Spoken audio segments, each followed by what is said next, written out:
So, a while back, I took a look at some superhero movie Easter eggs. If you want to see that video, I'll link it here and down below. Also, if you don't know what an Easter egg is, it's basically just a low-key inside joke or reference in a movie or game. Anyway, today I'm here to show off some more of my favorite superhero movie Easter eggs. And if you think I'm missing a lot of big superhero movies, they are most certainly in the previously mentioned first video. Alright, the intro's been made, so let's start. Let's kick things off with Superman. Subtitle, the best Superman movie. Subtitle, that really isn't saying much. This was more or less the first big superhero movie, and so back then there weren't really that many references that people would get. However, there is a scene where Clark Kent is running past a train, and a young Lois Lane sees him. She's sitting with her parents, who incidentally are played by Kirk Alyn and Noel Neill, who played the original Superman and Lois back in the late 40s and 50s. Also, many years later, in Superman Returns, subtitle, you slept through this one, Neill plays Lex Luthor's old grandma wife at the beginning. Lois Lane ended up being Lex Luthor's grandma wife. Never thought I'd say that. Next up, some Batman stuff. This one is fairly well known, but still interesting. In Tim Burton's original Batman, a mock drawing of Batman appears at one point, and it's signed by Bob Kane. Bob Kane is of course the co-creator of Batman along with Bill Finger, who doesn't get any kind of cameo in the film. There wasn't much in Batman Begins that I could find, but there was something very interesting in the film's soundtrack. Looking at the track list, these names may look like gibberish. Well, they're actually all names of different kinds of bats, but that's not all. Notice anything funny here? Like, anything?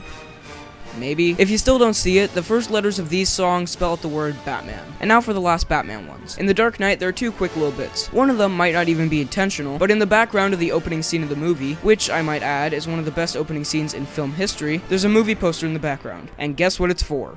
Spider-Man 3, the closest we'll ever get to a Marvel DC crossover. Also, when Lucius Fox and Bruce Wayne are talking about the Batman suit, after Batman got, viciously mauled by a pack of dogs, Fox makes the passing comment, it should be fine against cats. How will it hold up against dogs? We're talking Rottweilers or Chihuahuas. Should do fine against cats. This is of course alluding to Catwoman's appearance in The Dark Knight Rises. Alright, enough of this DC stuff. Let's move to Marvel. I already covered quite a bit of X-Men stuff in my first video, but one quick little random thing. In the bloopers on the disc of X-Men 1, during this scene, Bryan Singer got one of his crew members to dress up like Spider-Man and run onto the scene. The closest we'll ever get to a Spider-Man X-Men crossover. Speaking of Spider-Man, let's move over to his movies. I've covered the Mark Webb ones, and there weren't that many in the original trilogy, so I'm just gonna burn through the ones that I dug up. In Spider-Man 1, when Peter Parker is doing his extremely dated drawing montage, one of the costumes he draws is actually Stingray, a character who has worked with the Avengers and briefly features in Civil War. In Spider-Man 2, there's an obvious reference to one of Marvel's characters that'll be getting a film soon. I'll let this clip do the talking. What are we gonna call this guy? Dr. Octopus. That's crap. Science Squid? Crap. Doctor Strange. That's pretty good. But it's taken. Wait, I got it. Dr. Octopus.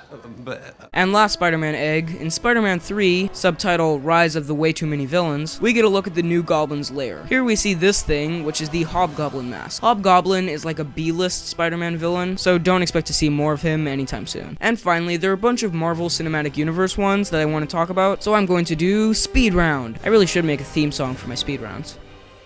Maybe some other time. Anyway, Speed Round. In Captain America the First Avenger, you can see a 1940s version of the Human Torch costume at the Stark World Expo. Because, irony. In Thor, Jane Foster gives Thor a shirt that has an old name tag on it that says Donald Blake. Blake was a human in the comics created by Odin to be a host for Thor when he was sent to Earth. However, he's only referred to as an old boyfriend, so I guess that never led anywhere. In Iron Man, there's a poster in the background that says Fin Fang Foom, who is of course the extremely realistic alien dragon shapeshifter. In the Avengers, when Loki and Thor are chatting it up, you can see Odin's two ravens flying by. I was going to say their names, but come on. Hugin and Munnin, and I thought Svartalfheim was bad. And finally, I've saved this one for last because it's probably the one with the most stuff. In Iron Man 2, when Nick Fury and Tony Stark are talking at the end, you can see a digital map in the background. On it, you can see references to all kinds of MCU things. There's a spot in Greenland where Captain America went down in the ice. There's a spot in New York City where Hulk and Abomination duked it out. There's a spot in New Mexico where Thor's hammer landed. There's a spot in California where Tony Stark's house is. And there's a spot in Norway where the Tesseract was found by Red Skull. But there are also two locations that we have yet to see. One is off-screen somewhere in Africa, which Jon Favreau has confirmed is Black Panther related. And one is in the Atlantic Ocean, which I assume is Atlantis. This is of course the place that Namor, the Submariner, is prince of. However, don't expect to see a Namor movie for at least 4 more years. So there you have it. More Easter eggs in superhero movies. Which is your favorite, and let me know the ones I missed. Also, hit the like button, and don't forget to subscribe for more videos like the one you just watched. See you next time.